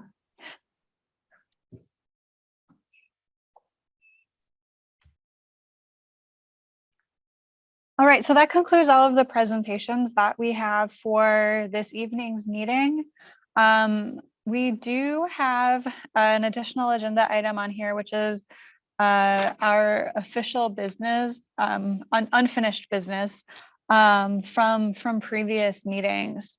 I am looking at the time. I know that it is 10 minutes to 9. And that the unfinished business portion of this meeting is something that could be a little bit on the lengthy side. I have three different areas that we were going to go over tonight in this part of the meeting, and that was going to be just so everybody is on the same page, a report back about a meeting that happened between SAC members and Meredith Moore at UIAC discussing environmental justice planning with the Illinois Climate Action Plan. Getting introduced to the Jamboard that Jess has been working on that gets us talking more about prioritization of areas that the SAC is interested in working on. And then also just to check in with Tiger to see if he's been developing a list of core community organizations. That's been something that we've discussed, and I just didn't know if that's been progressing. So I wanted to check in on that. There's also then, in addition to those three things, a discussion on landfill diversion, the project that Grace has been working on before we would go ahead and adjourn. So I think what I'm going to do, because it is just 10 minutes to 9, I'm going to just open it and see if anybody has any ideas or proposals on how you might want to proceed with the next 10 minutes. And I think that I mean, it is the week before kind of a holiday weekend, and this is our second meeting this month. I think that I do really want to try and wrap up very shortly. I'd like to hear things if people prepared something for tonight in particular. I'd like to give them a chance to share if they prepared something. I feel like Tiger and I could share very briefly about the meeting, and I could just show the Jamboard, and you guys can just give me some quick feedback if you want, but that could also run us over 9 minutes. So I don't know.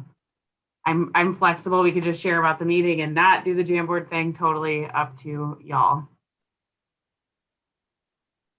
Yeah, I'm with Jess. Okay. Yep.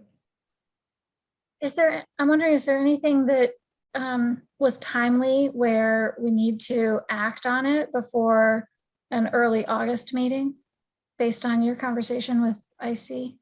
Meredith or whoever? Yeah, so I guess just to kind of get into that, and Tiger, just support me on this because it was a lot that we talked about, but PLDR, they are in beginning phases of the kind of similar process of, going about and doing some change making. They are currently working on doing some, reaching out and doing like a survey, listening sessions.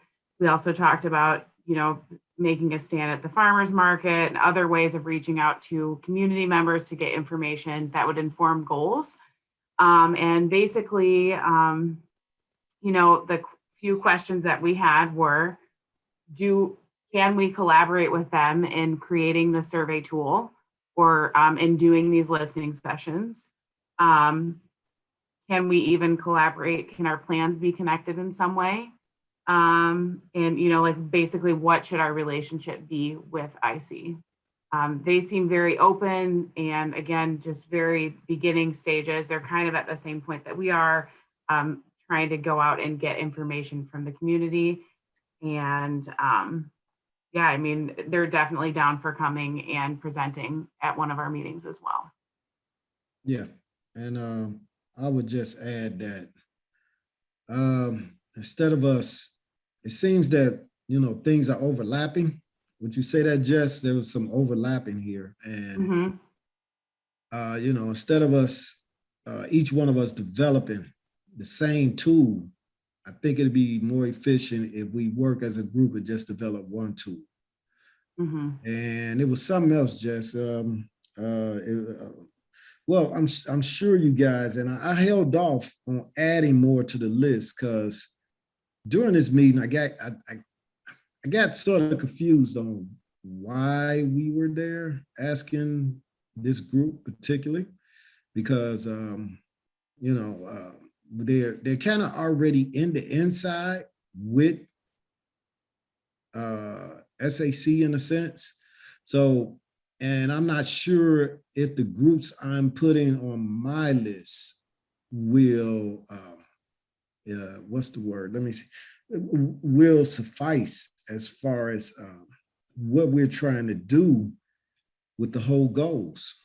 You know, I had as a lot, it was a questions. That's what, and I had several questions.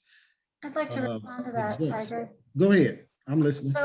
So I'm in IC. I'm part of the staff, I'm related to them. And Scott and I are the co-chairs of the Resilience SWAT team. The SWAT team is an advisory team, and it has Stacy's on it, right? And we have a strategic plan on campus that says, that's the ICAP, and it says that we will develop with our community an environmental justice plan. So what we've done so far is we've asked a staff person who sort of coordinates all these different sustainability efforts, whether it's green event certification or student engagement events or calling meetings, Meredith, to have some initial conversations about how would we do an environmental justice plan. And we actually had a meeting, I think it was after you guys met with them, and that said, hey, this, the process for doing an environmental justice plan is a lot more. It should look a lot more like the Imagine Urbana process, right? Tons of engagement, lots of conversation about it. And so what's been happening at IC so far on campus is trying to find the stakeholders, and we have identified several. Yeah. It hasn't even gotten to the point really of what's the appropriate process and how do we do this in a way that is not just the university coming out and saying, here's a plan, right? So I think that's my perspective on why we wanted the IC representatives to have the conversation and learn a little bit more about what she's doing, where it's more of a community member perspective. When we're talking about campus stuff, I'm staff and not community member. So we're all like kind of in these 2-part roles all over the place. So it can get confusing. I'm re-emphasizing what you said. It gets confusing. Yeah. It's good to have those conversations.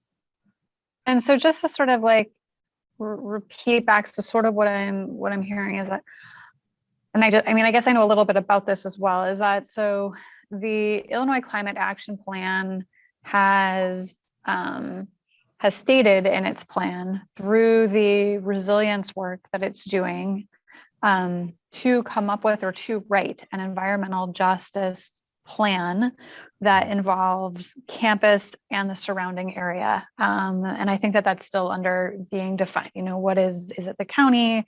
Is it certain cities? Is it beyond? I think there's some conversations happening around defining what the impact is and who's involved.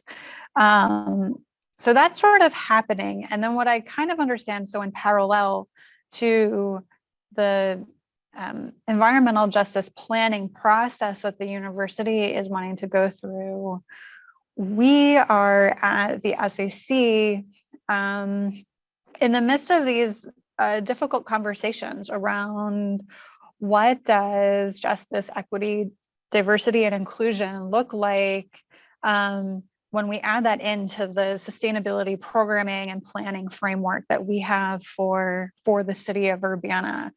And that's sort of how I am compartmentalizing those separately for me, but I definitely can see areas of overlap where I think I could see sort of some areas of overlap and interest where, the justice aspect of our goals focusing on environmental justice issues for the city of Urbana, and wanting a process in place for figuring out what those are and how do we approach these issues, recognize problems, and be able to come up with plans, recommendations, finding the funding to sort of remedy issues. So I see how those are a little bit interrelated. Yeah. So that was my real question there, and I was asking, Jess, how does she feel about that? But I think, you know, big picture, it seems like we got good information, and I'm glad that we had that interview. Yeah, You guys could have, it seems like Morgan and Scott or whoever is serving on that board could have maybe even answered some of the questions that we were asking, but it was still, Yeah. I think Meredith was awesome, and so was her intern, is it Kimmy? yeah. I know it's Kimmy, we're a yeah. jumbled mess, but we learned a lot, and it sounds like, well, I don't know, how do we feel about working with IC and making the survey tool or holding some of these listening sessions? Is that something that we can do? Is that something that we're interested in? It seemed like they were very open to that. And I don't know, why not? If we're doing the same thing at the same time, you know, why not just concentrate our efforts together? Because it is going to take a lot of work to get voices. And while we're at it, can we somehow use the Imagine Urbana information to inform our goals? You know, Yeah. that's happening right now. It's like perfectly right there, you know. I don't know. I think that those are really great questions, and I don't know what the appropriate topic is, but it sort of feels like a fifth topic on the Jam board that I'm just going to have you introduce, and then I think we'll wrap up the meeting. I don't think that we'll participate on the Jam board, but it feels sort of like a fifth topic of sort of like synthesizing and integrating information that is already available or is being collected through the community, and then also sort of in collaboration with any programs, for example, you know, environmental justice goals for the University of Illinois, and how to incorporate that as well. So I just want to thank Jess for presenting this quickly. I know that we thought we would have more time tonight. It is the way things go. I'm making this a little bigger on my screen. That looks great. And I'm just going to say thank you for the time that you've put into building this tool. And I look forward to your introduction to it. Sure. No problem. So Canva, as Grace has mentioned before, is one of my best friends and did a lot of the heavy lifting here. But basically, I just tried to pull together all of the documents from that PowerPoint presentation, just to have it all in one place in a space that we could collaborate. And these were kind of the directions that I was thinking that we could use. And I'm really looking for, from this quick share, do we think that this will actually work as meaningful collaboration? So step one is obviously reading through each set of goals and or action items. Step two would be recording any questions or comments that we might have, specifically relating to, is it going to increase justice, equity, diversity, and inclusion? Do we need to change the goal? Is this, you know, what action steps will be needed? Any of that kind of like annotating that needs to be done. Step three would be using the Post-its of Jamboard to prioritize. So green would be that we should do this, like we're either doing it right now or should do it in the next 6 months. Orange would be like on the way. These are things that we should do during the year of 2022. And yellow would be maybe like not yet or never types of goals. Like it's just too much, because there are so many goals that came from our brainstorm and from various iterations of that brainstorm. And then the pink Post-it notes we could use to volunteer to participate. Then I just had the 4 areas, which we already know, and I just took the 4 areas and you know, put all of the ideas, kind of condensed them as much as I could, made a space for what key ideas were missing, and there are our 4 ideas that we had, or 4 areas that we had. I guess one big question that I have is, are we getting the cart before the horse with these, with our brainstorm in a way? Because if one of our big goals is to use to get feedback from the community to inform our goals, like this is so many goals that this could be so much of our time and effort, you know. So that's just one random thought that I had after working on this for some time. Do we think that this will make meaningful collaboration happen? And I don't know, what feedback do y'all have? Do you think that this will work? I know you just really saw it very quickly, so maybe the directions would be a good slide to end on. Thanks so much for putting that together. I think it looks great. I agree with some of your questions. Cool system there with the Post-its. And this is, I'm not familiar with Jamboard, so this would be a thing in a future meeting that we would work on together during the meeting. Is that So like you would just make your sticky note, write your comments, and then you post your comment on said, really it would be over here, you know, on these. So then we would have a record of all of our comments on this, you know. So if I have a blue comment to make, writing my words, saving it, and then, you know, putting it on about attend meetings of, you know, that's the general use of it. Thanks. Any other feedback? Do we think that this is going to work? Is this what we were wanting, you know, when we asked for something like this to collab on? Are we getting the cart before the horse a bit, or do we just prioritize some things to get going on? Because that's the other thing I noticed with IC. Is it January 2024 that the plan is supposed to be done, right? So that's a long, you know, it Yeah, depends it's on a long ramp. slow moving or get stuff done, you know, and maybe we could come up with some goals in these areas just to get going. And, you know, I don't know, that would be a kind of middle ground as opposed to just completely shelving the work that we've done. Maybe just prioritize. I don't know. I like the color-coded Post-it notes, and I like this.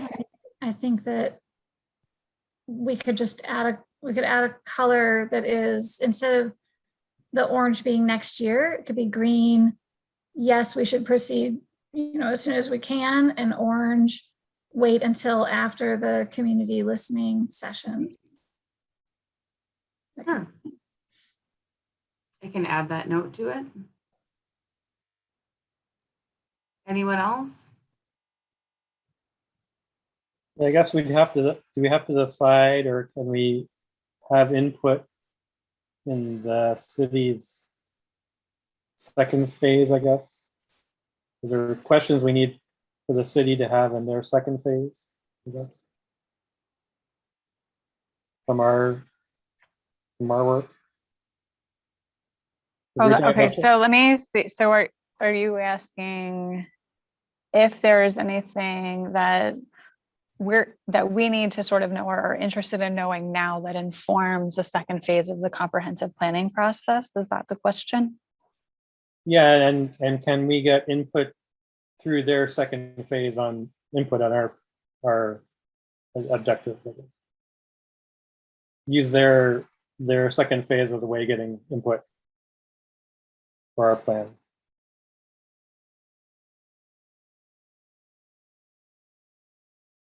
I want to add, like, I know that there's like 8 words there or something, but I want to add one, which is just around this like comprehensive planning process and our strategy. And that might be like an independent conversation, you know, as an agenda item, but having our own discussion and internal discussion with the SAC around what collaboration and strategies we want to take for collaboration with the comprehensive planning process will look like. I could totally add a board for that. If we're being completely honest, this whole process could take a long time, you know? So I wonder, do we we add a board for connection to the city, like Andrew and Stacy are suggesting. And then maybe we just stop, like focus on getting step 2 done, just questions and comments at one meeting, and then prioritize and volunteer the following meeting. That would be a kind of a thought that I had. I do like that. And one of the things that's just is coming up for me right now for us to be mindful of is that while I think that we can share the collab, we can't have anybody working on it. So people can like read it between now and the next meeting, but they're not supposed to technically respond to it, because that ends up looking like we're having the meeting on the board itself, which is very awkward for collaboration tools. Totally. So, but I do think since that we are presenting this tonight, this is presented. I mean, presumably on the screen somewhere, it's already been like someone could have took a screenshot of how you got into this at the web URL. And so like that web URL has sort of become part of the like public body already. So I Can you would say make that it- SAC can read this and provide any feedback individually or directly to Jess, not in terms of the like sticky notes and things to add, not to add those, but if you have any feedback for Jess on suggestions or changes between now and the next meeting, that you could kind of send her that feedback. Is it possible to just make it read only? So right now it's viewable to anyone on the internet with the link. So But no one can edit it. and in order for us to edit, I was thinking the only way to share it would be I need all of your individual email addresses to add to it. So let's just not do that until the next meeting when we're actually collabing on it, if we decide to go ahead with that. Cool. Does that sound good? I think that sounds good. So we'll just share out the link so people can Yep. kind of just see what's there and start thinking about it for the next meeting. This is, I mean, what an amazing amount of work that you've put into this, and thank you. And No it problem. does bring up a lot of really great questions about what, prioritization and moving forward looks like. Okay, so at this point, I definitely will make the change of the orange could be, in 2022 or after we hear from the city survey kind of thing, as Morgan said.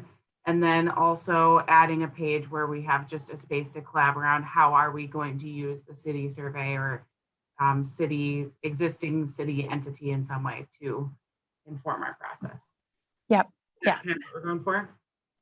Yeah. And then I'll remember just to add kind of two different stickies. That's a two-way sort of process. One is how does their information inform us, but also then how do we strategize around information that we want to make sure it really gets into the comprehensive plan. Okay, I will try to get that. Okay. Okay. All right. So thank you very much. Let's see here. Grace, do you want to provide any update on landfill diversion project? Has anything been done since the last meeting? Just quick update. Scott was nice to print some of those flyers out, and I picked them up and have delivered a few. And that's the only update so far. Fantastic. All right. Does anybody have any other announcements or information that they wanted to share before we close the meeting?